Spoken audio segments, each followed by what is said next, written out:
ሙሉ በሙሉ ኤአይ እንሰራለን ብለን ስናስብ ዲሲሽን ሜኪንጉ ያን ያክል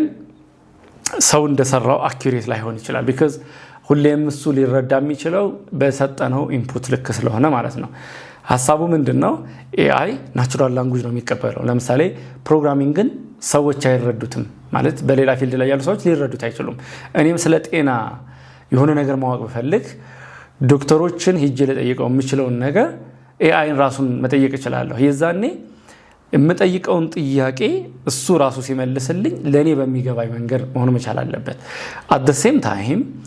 እሱን የምንጠይቀው ጥያቄም በደንብ ሊገባው የሚችል አንደርስታንድ ሊደረግ የሚችል ነገር መቻል አለበት ለዛ ደግሞ እንግዲህ ፋይናሊ የምንሰጠው ፕሮምፕት ወይም ደግሞ የምንሰጠው ኢንፑት ኦር ጥያቄው ለሱ የምናቀርበው ጥያቄ አንደኛ ኮንቴክስቱ ወይም ደግሞ ስለምንድነው እንዲያስብ የምንፈልገው ሁለተኛ በምን ልክ ነው የሚያስበው ለምሳሌ እንደ ጀማሪ ተማሪ ሆነ አስብና ይሄን ጥያቄ ስራልኝ ብለን ስንጠይቀውና እንደ ኤክስፐርት ሆነ